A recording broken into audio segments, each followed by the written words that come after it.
our large cave Virgo. Can seat up to 12 people. Oh my gosh. Isn't it beautiful? Oh, it really is a cave. In Scituate, there's a new type of spa. And what you don't know, it smells really good in here too. Cristina Curreri opened Scituate Salt Cave in October 2021. I always wanted to have a healing center, and I never really knew what that meant until I went to my first salt cave. And I wanted so badly to bring it to our hometown and our community. I just want to like lie down on You this can, salt. Oh, you can I? You can.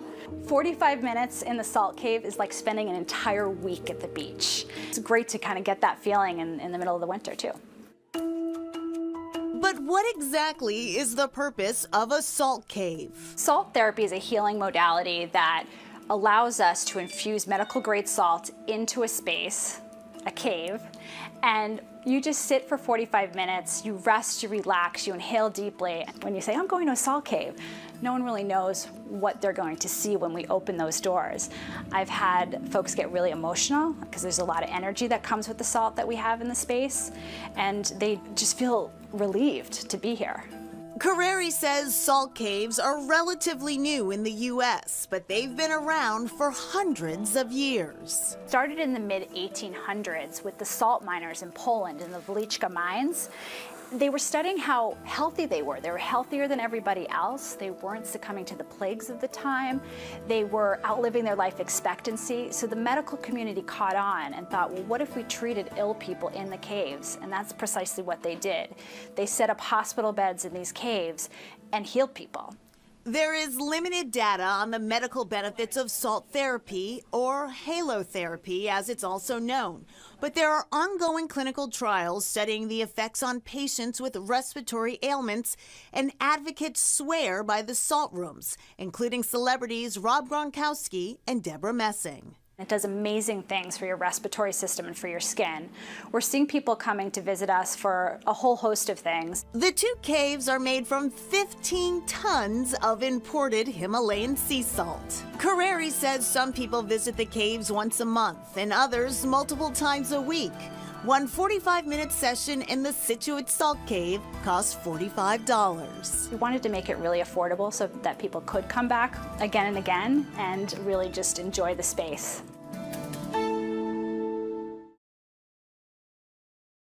Hi everyone, I'm Cristina Curreri, owner and founder of Scituate Salt Cave. We are a wellness center offering a very unique experience with halotherapy or salt therapy and other awesome wellness opportunities and events. Hi, Cristina. How are you? I'm well, thanks. How are you doing? Doing good. All right. So I am so intrigued by what you're doing because I was in Israel, floating in the Dead Sea, and the entire time I'm floating there, and everyone's like, "Jodi, we have to go. We have to go to the bus." I'm like, "This is so surreal that Don't want to leave, right? I can't go because what we're floating. We are floating in this like basket of salt, and then there's like clusters of salt, and I would just get like, I go, oh my God, I'm hurting myself because clusters of salt that were like sharper than a knife. So yeah. I cannot wait to talk about the business, but yeah. I always say to people, before we even talk about anyone's business, we need to know who's behind the business. So who's Cristina? Where does Cristina come from? Tell me about who you are well before you got to the business. So take me up till marriage. Okay. Yeah. Or divorce. We'll talk about both. Okay. Or both. Oh my God. I love it. Bring it on. Yes. Cliffhanger here. No, but seriously, I've spent 25 years in the health and wellness industry, and I got into it quite by accident. I started my career right out of college in sales, radio. No. Wait, I want you to go even before that. Where are you from? Like I go, little Cristina. Little Cristina. Okay. Well, I was born in Staten Island, New York. So I guess I've got a little bit of my heart in New York, but I am, I'm absolutely a Boston girl. I've had connections to Massachusetts and the South Shore, and specifically Scituate, my entire life as a young child. I did go to high school in Connecticut, but immediately came back to my Boston love, and went to college just outside of Boston, and really enjoyed my time here so much so that I wanted to make it my home. What was it about here? Because people always say, like, I mean, everyone knows, well, not everyone, but most people know about the New York, Massachusetts rivalry. It's been around forever. I always say, as a marketing person, it is the money maker, because if there wasn't a rivalry, we wouldn't be always going back and forth, back and forth, back and forth. So what was it about this place that had you gravitating? Like, you decided to come to college here, you decided to live here, but I mean, Connecticut was a school, right?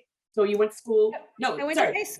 I went to high school in Connecticut, and what I loved about Connecticut was that it was halfway between New York City and halfway between Boston. That was the best part of living there. And great upbringing, great great place to live, great place to go to high school. But I felt this kind of tug of war, and ironically enough, being smack dab in the middle in Simsbury, Connecticut. We've got New York there, south, and Boston north. I always felt that pull to Boston for some reason. And so, of all places that you applied to school, you felt like Massachusetts was a place? Oh, for sure. I mean, most of the schools that I applied to were either in the city or just outside of the city. I knew that Boston just had such a cool culture to it that I wanted to be here. I wanted to live here. I lived in Brookline right out of college, for many, many, many years. And it was just a place that had my heart, for sure.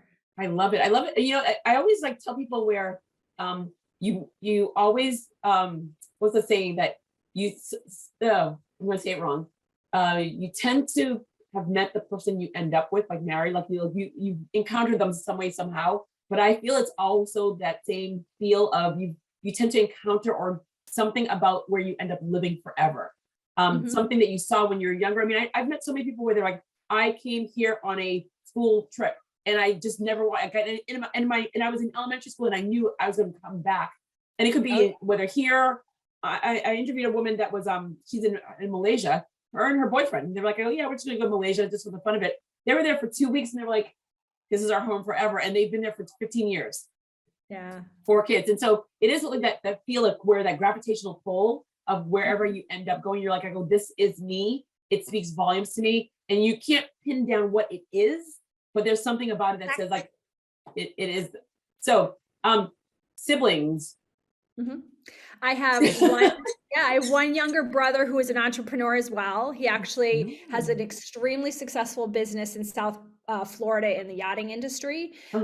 Has been doing that literally. He went to school in Boston as well, went to Wentworth, but said, you know what, I'm done with school. I've done enough school. I'm ready to start my business. And he started his business as a young 20-year-old in South Florida, scrubbing boats. And now he has one of the largest marine maintenance and brokerage firms, in South Florida. He does a lot of other things as well in that industry. So there's always been this entrepreneurial spirit. My mother was born in Italy, in Naples, and coming to the U.S. as a young girl, we had that embedded in us as, go for it. Whatever your dream is, you need to go for it. My dad's a pilot, still at 80 years old, and private pilot. And he's always been very entrepreneurial as well. Same with my mom too. So we've always had it in our genes and in our blood to be business owners. It took me a little bit while to figure that out myself after working for so many different people, but this feels right. This feels like home. What was your major in college? I was a communication major and English minor. And I wanted to be the next Jane Pauley, so I thought that I was going to be on the news and do that.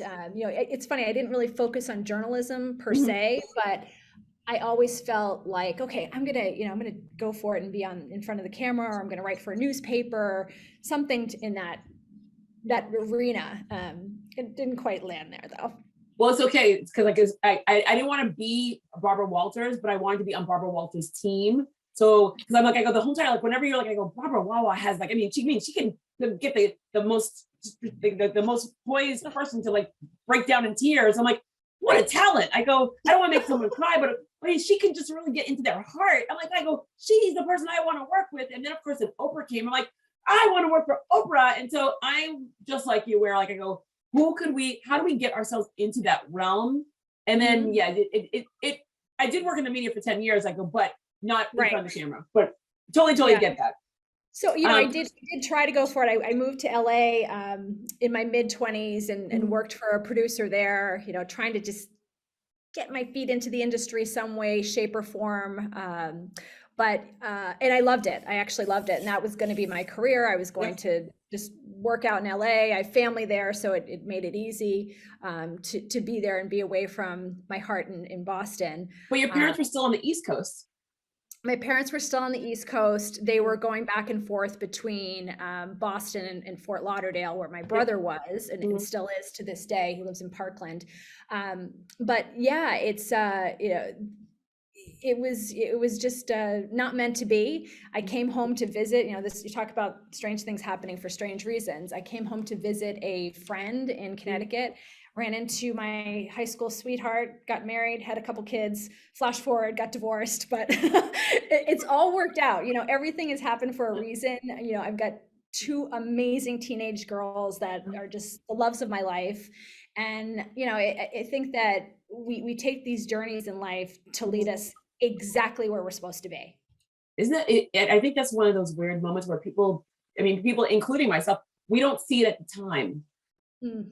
So, I go, you're like, again, you were in high school with this person. You were like, I go, there's no way, were you guys friends in high school? Yeah. Oh yeah. Yeah. All right. Friends in high school. Then you're like, you're full on comeback year, like 4, 5, 10 years. How many years in between? It was 7 years in between, 8 years in between. And different coasts. And then you meet, get married, you have children, and then you're like divorced. Are you guys still friends? We are. It took a while to get there, but we've got a good relationship now. He lives the next town over from me. The girls are happy. They've gotten to a point where they get it that this makes more sense this way. Sadly enough, that it's not probably what they would prefer, but it's the right thing. And they were meant to be on this planet for a reason, and they're two amazing people, two amazing souls that have very unique abilities and talents, and I can't wait to see where they go. So I always say that they are the way that they are because of you, because the thing is,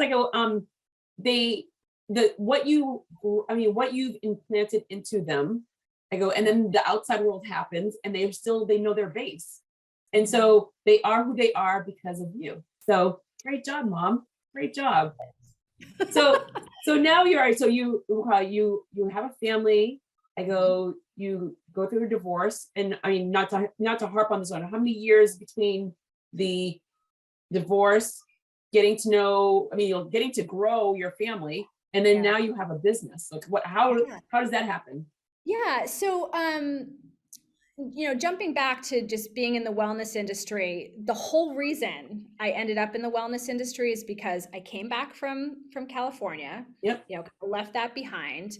Got married, didn't know what I was going to do. I was back in Connecticut, really lost. So I worked with, a headhunter at the time that put me through a battery of tests. And she said, you know what you'd be really good at? You'd be really good at membership marketing or membership sales. And I think, if you start to look at, private clubs, country clubs, gyms, that sort of thing, I think you'd be really good at that. So I went on a whole host of interviews, and I landed at a company called Club Corp, which is an international company, for one of their properties in Hartford, Connecticut, and got a wealth of experience that then led me to other opportunities back in Boston. So my husband at the time got transferred back to Massachusetts, which was my ultimate dream. I manifested that.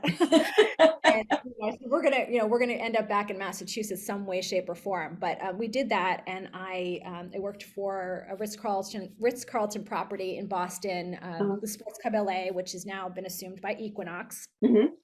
But did that for a long time, and helped open that property. So I got not only the Ritz-Carlton skill set into my toolbox, but also just my very first taste of what it felt like to open a property.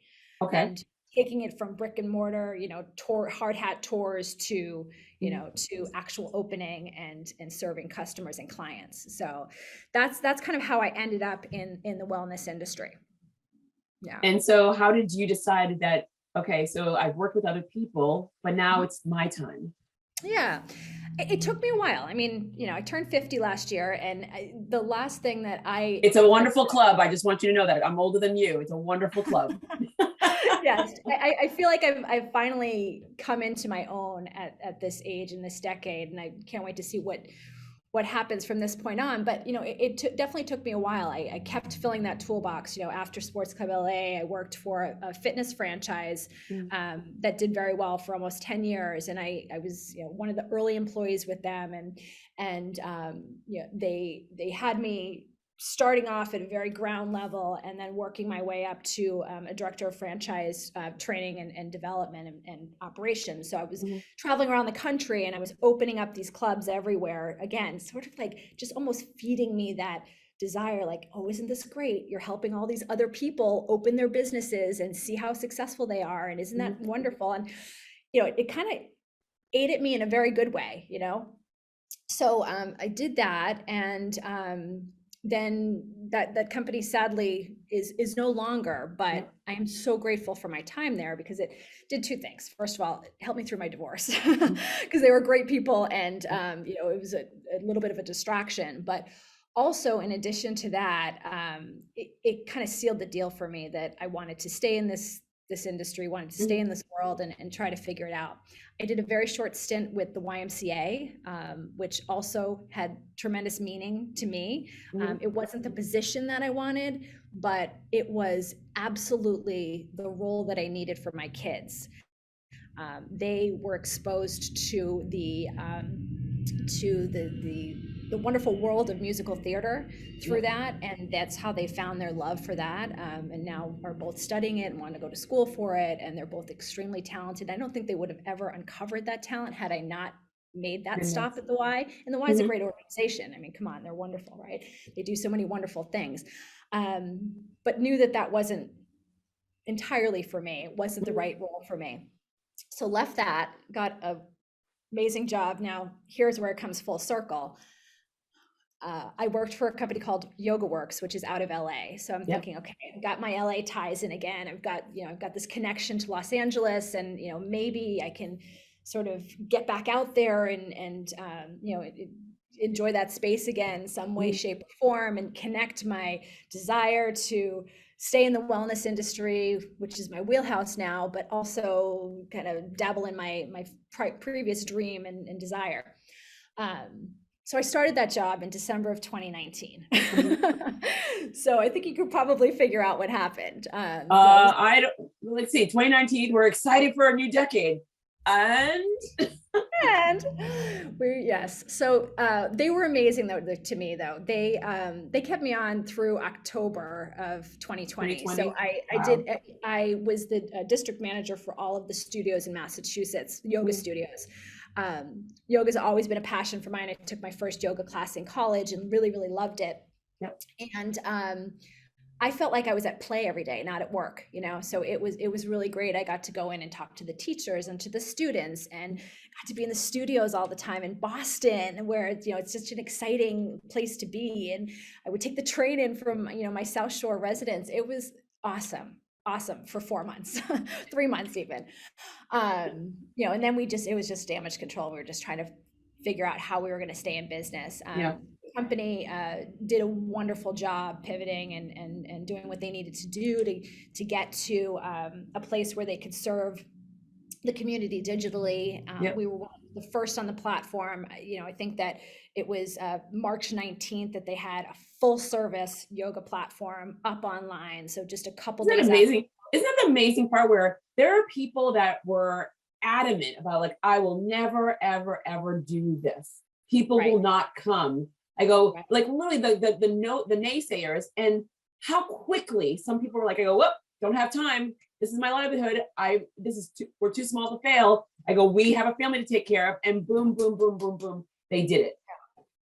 Yep, exactly. Yeah, we did it. They were great. They also, they put me through yoga teacher training, which was amazing. It's such a wonderful experience. Even if you don't want to become a yoga teacher, it's just a great way to find yourself within. So I was very grateful to do that. And I knew that I didn't want to be a yoga teacher. I knew I didn't want to own a yoga studio, but I knew that going through that experience was going to be life-changing, and it absolutely was. So that's the end of 2020. Yep. I was having trouble with my knees, and I was running a lot, and a few people had told me, you should really try salt therapy. You should try salt therapy. So for your knees? Yes, for the inflammation. Yes, Oh. it helps with inflammation. So it has a tremendous amount of anti-inflammatory properties. So we just said, okay, let's let me try it. I bought a couple of Groupons to some salt rooms and any sort of salt therapy I could find. Do we have? Right I mean, so the thing is, I go even hearing that. I mean, I run marathons, and that's always a big problem for me. Where would you even find it? Because like I just automatically go acupuncture. So I sign up for acupuncture. It's part of the regiment. Yeah, but salt rooms, where would one find one? I mean, so someone suggested it, but where was it before you even considered it? Where did you go?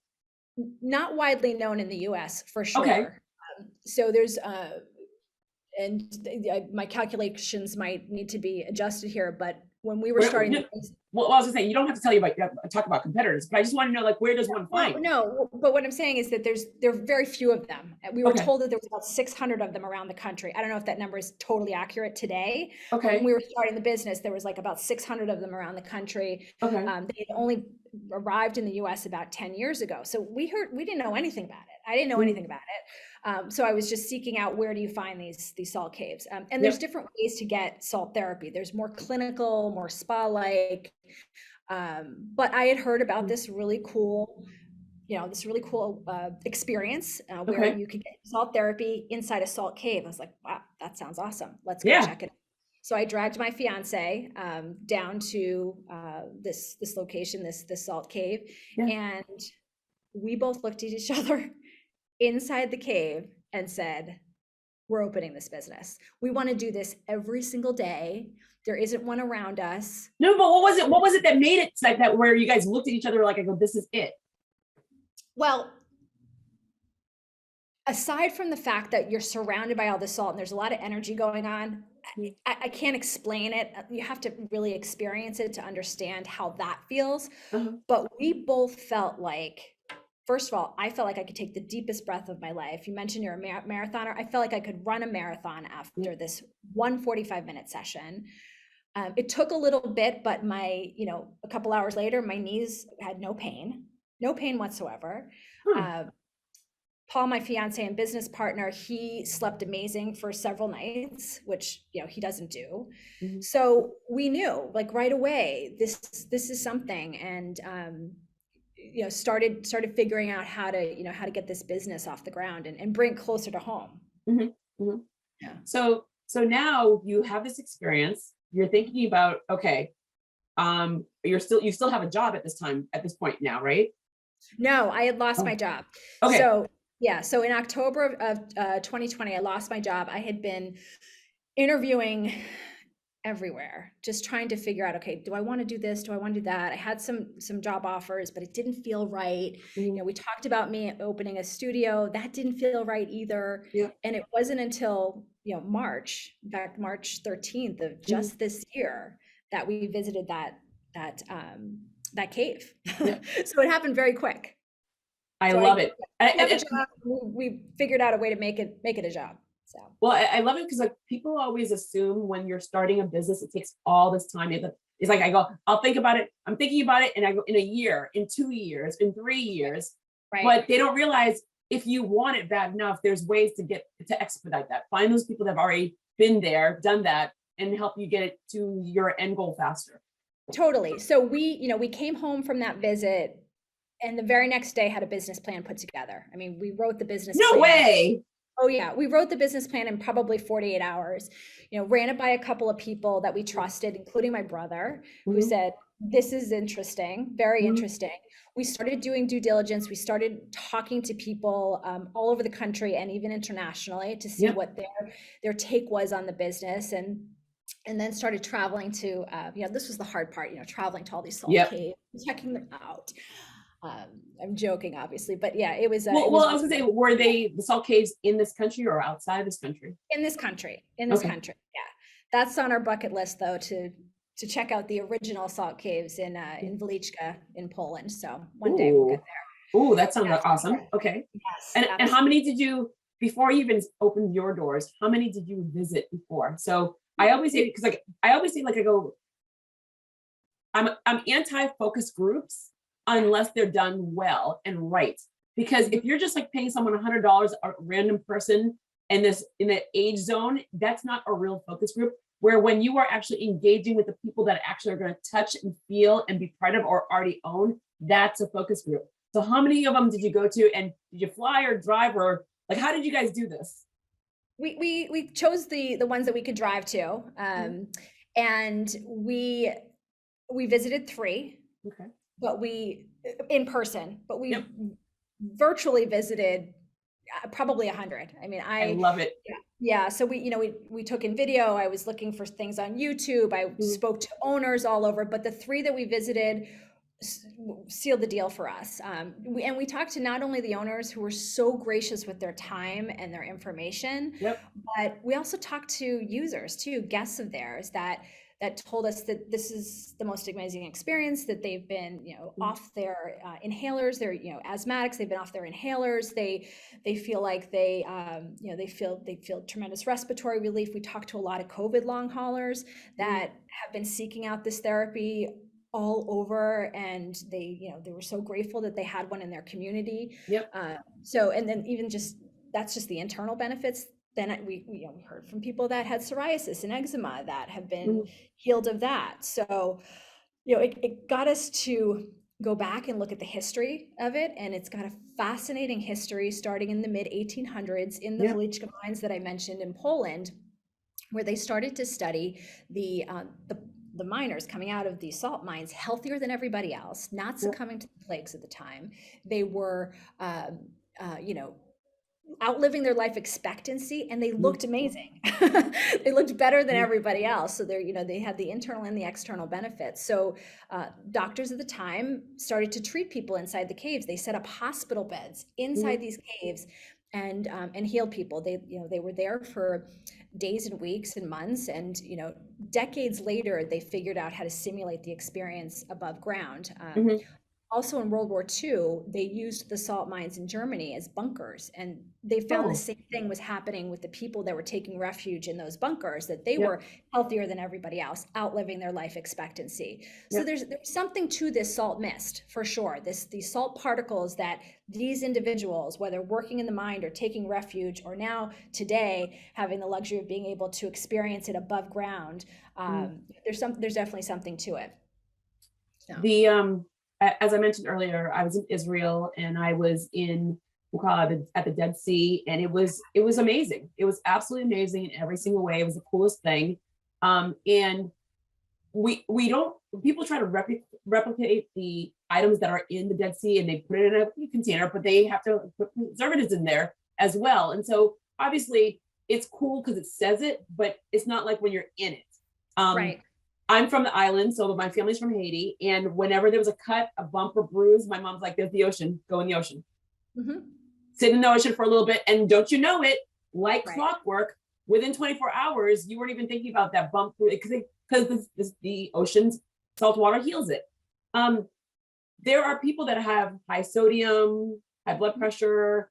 They always talk about that all the time. How does that benefit? Or does it benefit, or does it hurt? Are there restrictions? What happens when someone says, "Well, guess what? I'm not allowed to go near salt.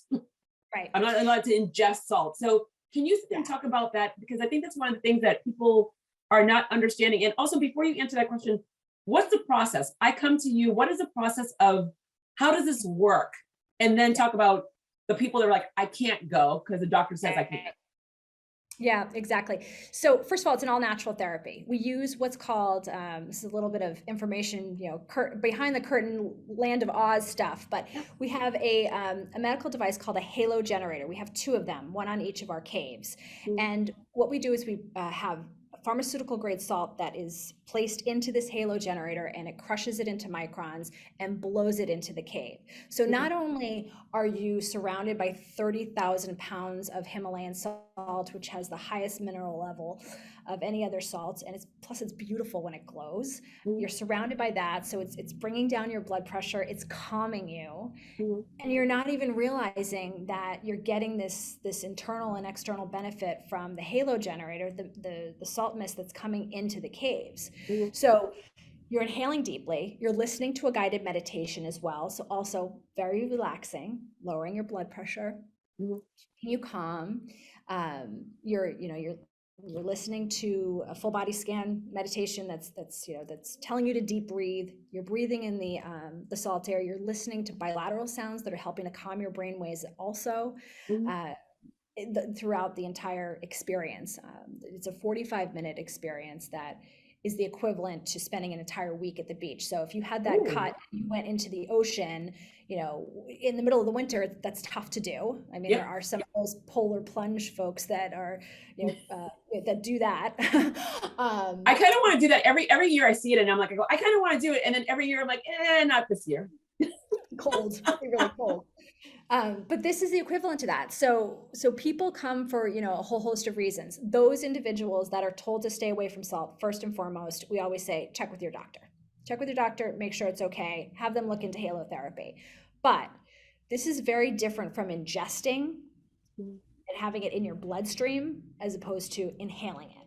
So scientifically, all that's happening with this salt is it's getting into your nasal passage, into your respiratory system. It's cleansing your cilia so that you can breathe easier. So it's taking out those toxins that are, clogging up your lungs and causing all of these respiratory issues like asthma, seasonal allergy, even COPD, emphysema, the COVID long haulers that I mentioned, also helping with snoring, sleep apnea. So think of all of the issues that you might have with your respiratory system. It's helping to cleanse that, helping to clean that out. But in addition to that, it's also landing on your skin, getting deep into your pores and helping to clear that out as well and clean that as well. So, this is psoriasis, eczema, acne. It's going to help dry that up in a very, very good way to relieve you of that and any of the ailments that you might be associated with that. Well, as you were saying that, I was looking at your skin. I literally did this. I'm like, look at his skin. It's so nice and clear. Like good skin. I actually am. I'm in the cave every single day for at least 20 minutes. I practice TM, transcendental meditation. So I do my first TM practice in the morning. So I'm not in there for 45 minutes every day, but I'm definitely in there for at least 20. Well, which is even more beneficial because it's a little bit every single day. It's a pinch of salt, just a pinch of salt. Which I love. So when people are always looking for something. They're always looking for something better. They come in and they're just going to do something quick. They're excited. They pay. It's just like I'm just going to use the essence of January. Everyone signs up for the gym. Everyone's excited. It's a brand new season. And then February 1st, less and less and less and less and less. So with items like this, one would assume it's just it's like a nice to have, not a need to have. You started this at the beginning. Literally, we're in a pandemic. People are realizing more and more, I want to go a lot more natural. I mean, you're seeing more people at farmers markets and farm shares and less at the markets. You're seeing more people looking for remedies of the yesteryears versus the running to CVS. But I was speaking to some earlier where Black Lives Matter happened. I go, it's happening. And yet now if you're watching TV, every commercial, not every other commercial, but every commercial has a minority on it. And I'm like, not that it's a bad thing or good thing, but it's going to even off. Health. Everyone is going to the remedies and the farmers market. It's going to even off because of cost. So how does one come to you, realize it's a beneficial thing, but then are you a need to have or a nice to have? How is that marketed where a person now makes you their routine? Yeah, I've got to say the one thing that we did not factor into our business model, and we're very, very, very pleasantly surprised about. We've been in business now for 6 weeks almost. I have had more repeat customers than I ever imagined. I have really, yes, one guest that's been in 6 weeks. One guest that's been in 14 times. So, and she's coming in for a skin issue, and she's seen, tremendous relief from it. She's even shown me, the difference between before and after, which is remarkable. But I think, we've got a good percentage of people that have been in 3, 4, 5 times already, and really seeing a good benefit from it, even if it's just mental health benefit. Okay. Getting themselves to unplug and, for 45 minutes, not touch their phone. They're willing to do that. We joke that they're getting the best nap of their life, but it's just invaluable to them. They need that. So I think that whether you're coming for a specific ailment that you're trying to treat, it could be a one and done kind of thing. Like, I had a mom who brought a young child in for an ear infection, and she called me 3 days later and said he slept through the night all 3 nights, and I'm so grateful. So I think it depends on why they're coming. I think it's a great experience to have, just like going to a great restaurant. You might not go back to it as readily, but it's an experience that you remember and might recall when you need it. So I'm not really sure how to answer that question. I think that you answered it perfectly. You just did. I was like, that is one of the things where there's so many discoveries that happened during the pandemic, because I spend 70% of my time overseas. I have clients overseas. So when I'm there, I get to experience new things in that country or location. During the pandemic, born in Brooklyn, New York, raised in New England or in Massachusetts. And I was literally just, it was like the discovery of new things, where there's dog sledding in New Hampshire. Yeah. I would think Alaska. I would think Iceland. I would not think 30, 40 minutes away from my door because I live in Marblehead. And so it's one of those moments for me where all these new discoveries happened. And yeah, you're right. I may just go once. It was experience. It was fun. I post things. I want people I'm a big supporter of anyone that has a business, but I don't think about these things unless I'm going to need them all the time. I'm a marathon runner. I'm not going to beat a Kenyan. I'm not going to beat an Ethiopian.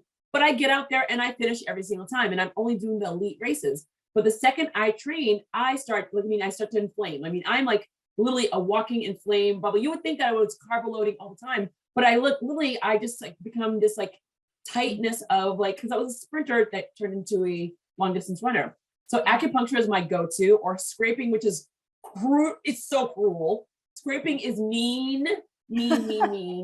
So I feel like the person that's doing it loves it, but I'm like, oh my God. So I do all these things to alleviate myself to run a marathon. And so knowing you're here and knowing that you're so close, you're another thought that I go, you wouldn't be a nice to have for me. You'd be like a need to have while I'm training.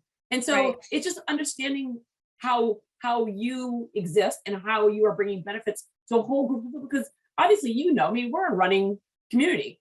Massachusetts, we have the Boston Marathon. You see runners everywhere, and there's always this next thing to do, but no one ever thought about the right thing to do, just the next thing to do. So I love that essence of the right thing to do, which of course leads to the question of all these businesses started coming up during the pandemic. A lot of people, 4.4 million people, good paying jobs, walked away from their businesses. Consultants, small businesses, they're all doing their own thing. What was the high and what was the low of opening your business during a pandemic? And where do you see small businesses going forward? Yeah, when we were doing our due diligence, we heard time and time again, whether it was the caves that we visited in person or people that we talked to over the phone, that they were seeing such a surge in business now because of the pandemic. So, the caves that have been around in the US for 10 plus years had done a respectable business over that period of time, but now it had just soared because of these COVID long haulers seeking out the respiratory benefit. So I think that the low for us was trying to find a location, and it was not easy. We were trying to, I knew the location I wanted. Let me start there.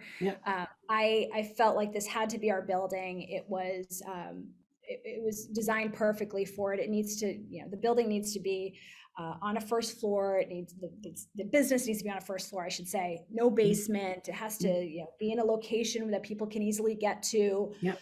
And I wanted it in my hometown. That was really, really important to me. So I've been living in Scituate for the past almost 12 years now, and I just wanted it to be there. One of my very first summer jobs that I ever had is actually steps away from our building, which is so cool. I love that. I worked at the quarterdeck. For anyone who's from the South Shore or knows Scituate, they will know the quarterdeck. It was in the Witches of Eastwick movies, and it was in all these. It's a really cool building, which is now a coffee shop, which we all love. But anyway, I digress. But this building was perfect. It had everything we needed, and it was under another LOI with another business. So Paul told me, he's like, just forget about that building. Forget about that building. It's not going to happen. We need to find something else. And we actually worked with an amazing business coach as well, who said the same thing. She said, you need to forget about that building. You need to try maybe a location that's closer to the highway. Scituate's hard to get to. So I had all of this energy around me saying, that's not going to be your building. It's not going to happen. Yep. But I just knew in my heart that it would. And I would go for walks in the morning and I would say, that's our building. That's going to be Scituate Salt Cave. And it took 2 months. And then finally, it was as if every obstacle just moved out of our way. The cave designer that we were working with said that she had a cancellation and she could take us in the summertime. Could we handle that? Could we work that quickly? She's had people that she's worked with for years trying to get their caves open and their businesses open. But ours everything just kind of fell into place. As soon as we signed that lease, we were able to get her in. She had stock that was already, importing 30,000 pounds of salt is not easy, not easy at all. So she had Wait, can I ask you a question? I'm going to stop you for a quick second before you talk about salt. In my mind, I thought it was an actual cave, like as in like you were in a cave or you were, so it's a handcrafted cave. It's a handcrafted cave. So it's a building that we actually created 2 caves inside of. So when you open the doors, you're almost mesmerized. People are very emotional when we do that. We open the doors and they're stunned by what they see. Because again, the salt is so powerful. There's salt all over the floor, salt that looks like sand granules, but there's 10,000 pounds of salt just on the floor. So you're walking into salt, you're surrounded by beautiful salt boulders that came from Pakistan, bricks that came from Tibet. How the hell did you get, so there's a person that's in charge of creating this, this is their job. There are cave designers out there. Yeah. So there's specifically salt cave designers. And she, the woman that we chose, she's from Poland where this all started. She lives here now in the US, but still, there's some authenticity to what she does and how she does it. And everything was absolutely handcrafted by her hands. She worked with one other person primarily, did the entire design, worked with Paul and I to kind of figure out what we wanted and what our vision was, but took an entire month, really the whole month of September to just put it all together. And it came out magnificent. I mean, it's more beautiful than we ever expected it to be, both of the caves that we have. But yeah, you walk into, this was a real estate office before we walked in, before we occupied the space. So all right. So you were saying how the salt's coming in from different locations. Why is that? The salt actually all comes from the Himalayas. Let me start there. So it all comes from so it came from different areas, but she, this woman that we worked with is in charge of importing all the salt. So these large boulders of salt come in and then they handcraft them to make it look like a cave. So just like the brick behind me, imagine that was all, all salt and, and she handcrafts it into this space. It's amazing. Absolutely. Yeah, See, there's gorgeous. a job for everyone. I always say just when you think I go, I have to go to college. You don't have to go to college. You find something that you're really great at and then everyone wants you, which is amazing. When people think about going back to the gym, going back to spas, they think about cleanliness. I go the whole time of the pandemic. So, how does one prepare for going into a salt cave and also what do you do in regards of cleanliness, and how many people can go in at the same exact time? All great questions. So we have two caves, one smaller cave that's 150 square feet and a larger cave that's just over 400 square feet. So the small cave can very nicely fit 2 to 4 people. It's really quite intimate, lovely, has a little fire pit in it. And the small cave is always private. There's always only one party in the small cave. So if you book that cave, which we call Crux, which is the smallest constellation in the sky, you're always in there alone, whether it's you by yourself or you with 3 friends. The large cave, which we call Virgo, which is one of the largest constellations in the sky and also happens to be Paul's sign, can fit up to 12 people. And there's 2 different ways to book that. So with the large cave, you can book basically a seat in the cave, right? So we call it a community cave, kind of like booking a table at a restaurant. So you're all in a shared space. Everyone has their own chair, their own area, but you're enjoying the experience together with potentially strangers, right? So that's one way to do it. The other way to do it is if you have a minimum of 4 people, you can book it privately, right? A lot of people are taking that option as well and getting just their group, their friends in to experience the cave together, especially now in this day and age. But our community caves are filling up as well, and there's plenty of space for everyone. So as far as cleanliness is concerned, it's important to note that salt in and of itself is antibacterial, antimicrobial, and antifungal. So when we are infusing the pharmaceutical grade salt into the space, you're surrounded by the salt, right? You know what happens to an ice cube when you run it underwater? It melts. Dissipates? Yeah, it melts, right? So that's happening at a very microscopic level in our caves. So it's almost like a self-cleaning oven. So it's a very sterile environment, the actual physical environment. And then we have 0 gravity chairs that we wipe down. We have really cozy blankets that we provide to everybody that we launder after every use, because it gets cool in the cave. It's not, if people think it's warm like a sauna, it's not. It's actually cool like you'd imagine a cave to be. So that the negative ions can actually do their magic and do their work and get deep into your respiratory system and deep into your pores. So when we close the doors to the cave, it's a little cool. But it keeps it very, very clean and very sterile and very safe. So. What do your daughters think about this? Because you learned your entrepreneurship from your parents, and now they're watching you. And what were their thoughts when you first decided, hey, guess what? And then where and what is their experience with it right now? And now a message from our sponsor. Since 2017, the Foundation for Business Equity has existed to support Black and Latinx-led companies in reaching their full potential by providing access to critical growth tools that include expanded networks, capital, and markets. To learn more about the Foundation for Business Equity, FBE, visit fbequity.org. And now, back to our guest. They were like, Mom, what are you doing? This is crazy. But then I brought them to the cave. I brought them to a cave before we opened, and they're like, this is so cool. They both work for me, and they're great. I really have done very little training with them. They honed their pitch by listening to me, and I'm so proud of them when I hear, oh my God, I'm really emotional. But when they start talking to guests that are coming in, they have it nailed. They have it totally nailed. They know what to say, how to say. They say it with confidence. I think they like working there. They seem to be there a lot. So that's been great. My daughter had her prom and she took her prom pictures inside the cave, which was really oh my cool. God, that would be the most amazing photo. They're pretty awesome. I'll have to share it with you after, but yeah, really, really great photos. So I think that they're really excited. They caught on very quickly. They're great with the guests, as I mentioned, and I'm happy to have them. I call them my salt teens. Oh my God, you're so funny. You're so corny, but so funny. I would have come up with the same exact thing. Yeah. That is good. All right. I have 2 more questions. Okay. So because I always get so excited, and there's so much stuff that you've said and you've given so much information, and I'm like, oh my God, it's like we're almost done. We're almost done.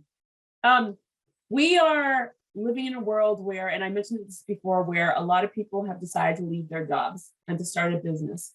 They don't know what it is. They don't know where to go. They don't know how to do it. They don't know all of the highs and a lot more of the lows. So mind you, your doors just open, but you did start a business during a pandemic. There are people that don't realize that they could be entrepreneurs inside of a business.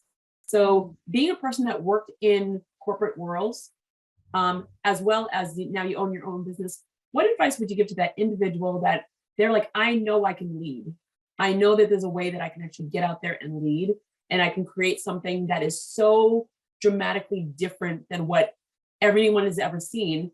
But I, one, am afraid to, two, don't have the support, and three, I just don't want to get poo-pooed by someone. So what would you say to someone that is in that situation? Because you came in, you had great supporters and individuals that believed in you. There's so many people out there that just don't have all of that, like the great people that are behind them and the drive, and even just the family that leads them. So what would you say to someone that is looking to start something, especially because of the pandemic, and they're like, I'm being forced to go back to work. I'm scared. I don't want to, or I just found my own voice. And being at home, we're working in my own space. I found my own voice. And if I go back into that office, I feel like I may lose it. Right. I think that the key for me was that business plan, and you could Google how to write a business plan and come up with an outline. But for me to actually get out all of our hopes and desires and structurally how it would work, really flushing out all the questions that were inside my head, all the fears that were inside our head, doing the SWOT analysis, just putting it all together in one place was the first step. That was kind of me stepping outside of my comfort zone and being like, okay, I'm putting it on paper here. So let's see what happens. And then once I felt like I had my thoughts organized, it still kind of felt like a dream and a desire that may or may not have happened. It wasn't until we started showing it to other people, even people, our biggest question is, what the heck is a salt cave? What is it? Yeah.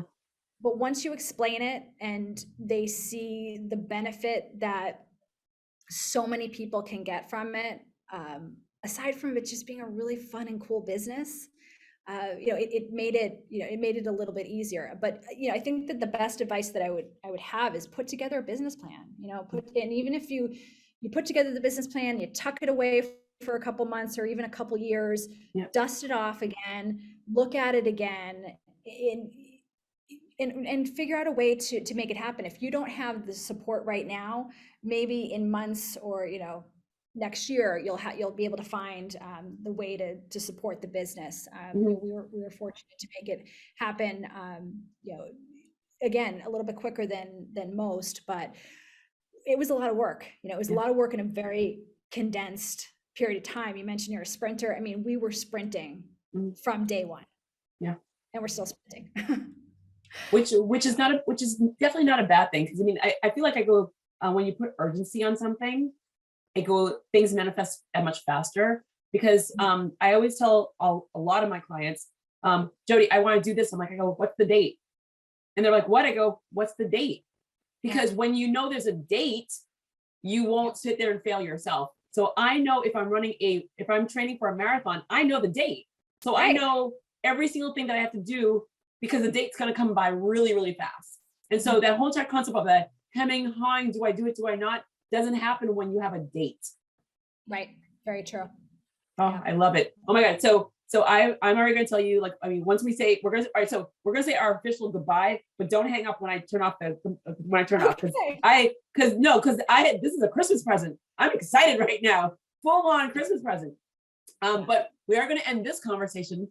No matter how many times I bring you on, and I always say I will always bring you on because I want to see how you're doing. I want to sit there and see something comes up in the world that I'm like, I go, you know what? Perfect person that's going to answer this question will be Cristina. This is great. I go, so the last question I always ask, you'll always hear this, is you had a personal ask and a professional ask of anyone that's listening to you right now. What would be your personal ask and what would be your professional ask? So I've got to say that they're the same. No, it can't be the same. Hear me out for 1 second. Okay. So I want people to take time for themselves. We don't do enough of that. Okay, so my personal ask is whether it's going for a walk or for a run or writing in your journal or binge watching on something or making your favorite meal or even cleaning your house, whatever it is, take time to do something that you want to do. Yep. That's going to feed your soul. Okay. But also take 45 minutes and come to a salt cave. I mean, honestly, try it. I think that's really, really important. I can't tell you how many times people have walked out of the caves in the past 6 weeks that have said, wow, I didn't realize how much I needed that. So professionally, personally, take time for yourself to do something, even if it's just for the 45 minutes. And obviously we'd love to see you at Scituate Salt Cave. So I love it. I literally, and I have to sit there and say that I'm trying to think if it was I don't know how I found you, because because the thing is, like, I send the invitations after I see it. I send the invitation, I walk away. I don't learn anything about you before because I'm talking to you. Like, why do I need to learn about you if I'm going to talk to you? And so I don't know what it looks. I mean, I could envision only because of Israel. So I could envision what I remember in Israel, and I was just like so intrigued. I'm like, are you kidding me? This is something that more people need to know. Because I feel like I was putting in my mind where when people think salt caves, I think that they may think of those old saunas, those old everyone thinks it's warm. It's not warm. Yeah. Yeah. So oh yeah, we're gonna talk. So thank you for taking time out of your busy day. This is so cool. I love it in so many, oh my God, I love this in so many different ways. And so I will definitely engage with you, but I'm gonna say officially goodbye, because once I turn off the record, we're gonna talk a little bit more. So sounds good to me.